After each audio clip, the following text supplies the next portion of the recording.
بسم الله الرحمن الرحيم. أحل لكم ليلة الصيام الرفث إلى نسائكم هن لباس لكم وأنتم لباس لهن علم الله أنكم كنتم تختانون أنفسكم فتاب عليكم وعفى عنكم فالآن باشروهن وابتغوا ما كتب الله لكم وكلوا واشربوا حتى يتبين لكم الخيط الأبيض من الخيط الأسود من الفجر ثم أتموا الصيام إلى الليل ولا تباشروهن وأنتم عاكفون في المساجد تلك حدود الله فلا تقربوها كذلك يبين الله آياته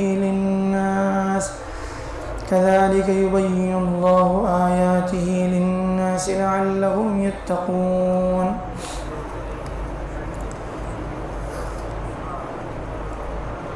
روزوں کی فرضیت کا تذکرہ ہوا اس سے پہلے والی آیتوں میں، پھر اس کے بعد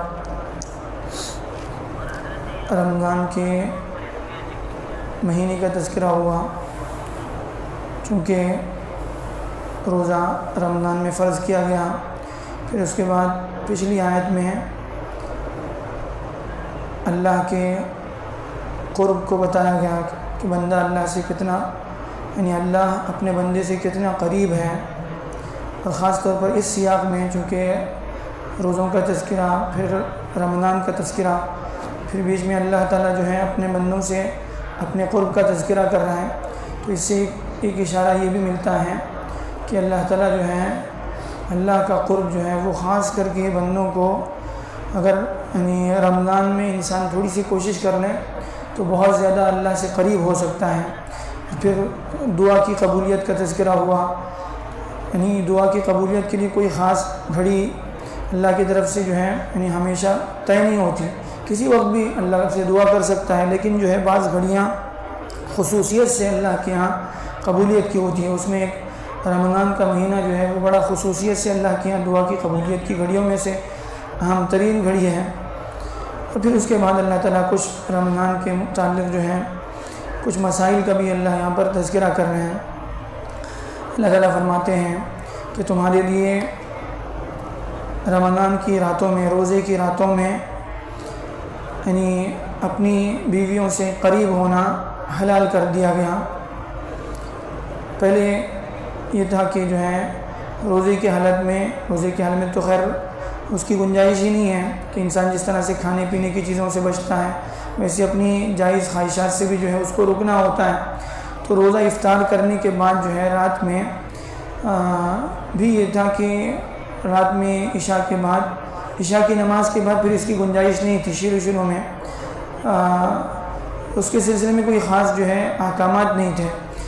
بہرحال یہ یعنی اس طرح سے جو ہے لوگوں کے ہاں مسلمان جو ہے اس طرح سے کرتے تھے کہ عشاء کی نماز سے پہلے تک کھا سکتے ہیں، پی سکتے ہیں، اور پھر اس سے پہلے اگر جو ہے اپنی بیوی کے قریب جانا چاہیں تو بھی جا سکتے ہیں. لیکن اس کے بعد پھر جو ہے عشاء کی نماز ہو گئی یا پھر سو گیا انسان ایک بار جو ہے، پھر اس کے بعد اس کے لیے گنجائش نہیں تھی چاہے وہ سحر سے پہلے اٹھ جائیں کھانے پینے کے لیے، لیکن وہ جو ہے اس سے رکتے تھے.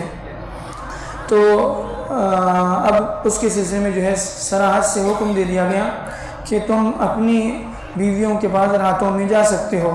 تو اس کو بھی جو ہے وہ گناہ سمجھتے تھے تو اس سے روکتے تھے. اب اس کی اجازت دے دی کہ راتوں میں جو ہے انسان اپنی جائز خواہشات کے لیے اپنی بیوی سے قریب ہو سکتا ہے. پھر اس کے بعد آگے اللہ تعالیٰ فرماتے ہیں ہن لباس لکم وانتم لباس لہن، وہ تمہارے لیے، تمہاری بیویاں تمہارا لباس ہیں اور تم ان کا لباس ہو. ایک جو ہے یعنی بلیغ جملہ ہے، ایک جملے میں جو ہے بہت ساری باتیں اللہ تعالیٰ نے اس میں یعنی بڑی حکمت کی باتیں اللہ نے اس میں کہی ہیں. انسان غور کریں، بسا اوقات ایک جملہ ہوتا ہے لیکن اس کے اندر جو ہے بڑی گہرائی ہوتی ہے کہ اللہ تعالیٰ نے کہا کہ تم اپنی عورتوں کے لیے لباس ہو اور وہ تمہارے لیے لباس ہیں. کیا مطلب؟ لباس یعنی انسان جو ہے لباس کا اصل جو ہے وہ مقصد کیا ہوتا ہے کہ اس سے انسان اپنا ستر چھپاتا ہے. لباس سے جو ہے انسان زینت حاصل کرتا ہے اور لباس جو ہے وہ اس کے عیوب کو چھپاتا ہے.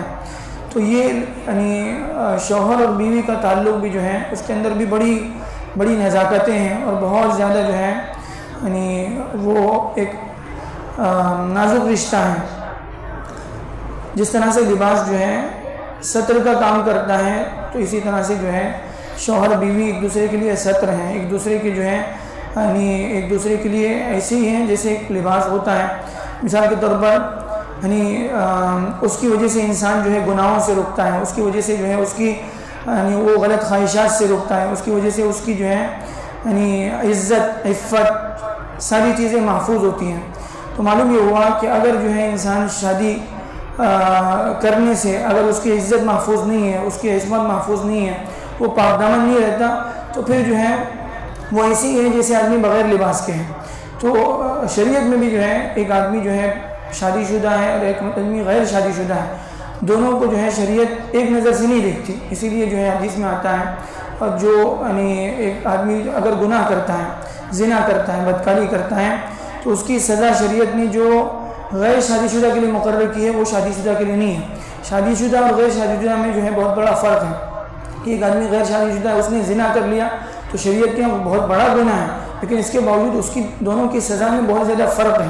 کہ غیر شادی شدہ اگر کوئی زنا کر دے، کوئی غلط کام کرے، تو اس کی سزا یہ ہے کہ اس کو جو ہے کوڑے لگائے جائیں، اس کو یعنی بڑے مجمع میں لوگوں کے سامنے لا کر اس کو جو ہے بہت سخت ترین سزا ہے. لیکن جو ہے ایک شادی شدہ مرد، شادی شدہ عورت اگر جو ہے وہی عمل کرتی ہیں تو وہ بہت بڑا گناہ ہے. اس کو جو ہے یعنی پتھر سے مار مار کر اس کو سنسار کر دیا جاتا ہے سب کے سامنے لا کر. تو یہ یعنی ایک یعنی اس سے اس طرف بھی اشارہ ملتا ہے. تو جس طرح سے جو ہے ہماری عزت عصمت، ہماری جو ہے حیا، یہ ان ساری چیزوں میں جو ہے شادی کے بعد بہت بڑا فرق آنا چاہیے. اگر نہیں آ رہا ہے تو یہ شادی کے مقاصد یعنی کو جو ہے فراموش کیا جا رہا ہے، اس کی وجہ سے جو اصل مقاصد ہیں اس کے وہ حاصل نہیں ہو رہے ہیں. تو اللہ تعالیٰ کہہ رہے ہیں ہن لباس لکم وانتم لباس لہن، وہ تمہارے لباس ہیں، لباس سے زینت بھی حاصل ہوتی ہے، تو یہ بھی جو ہے اس سے عصمت بھی جو ہے محفوظ ہوتی ہے، اور اس کی وجہ سے جو ہے ایک دوسرے کی پردہ پوشی بھی ہوتی ہے، اور ایک دوسرے کی ضرورت کا جو ہے یعنی ضرورت کی تکمیل بھی ہوتی ہے. تو اللہ تعالیٰ کہہ رہے ہیں کہ عورتیں تمہاری بیویاں تمہارے لیے لباس ہیں اور تم ان کا لباس ہو. یہ دونوں طرف سے جو ہے ایک دوسرے کے لیے یعنی کیا کہتے ہیں ایک دوسرے کی ضرورت کی تکمیل کا اللہ تعالیٰ نے ان دونوں کو ذریعہ بنایا ہے. علم اللہ انکم تختانون انفسکم فتاب علیکم وعفا عنکم. بہرحال آگے اور تفصیلات آ رہی ہیں. اللہ تعالیٰ جو ہے ہمیں آیتوں سے صحیح سبق لینے والا بنائے.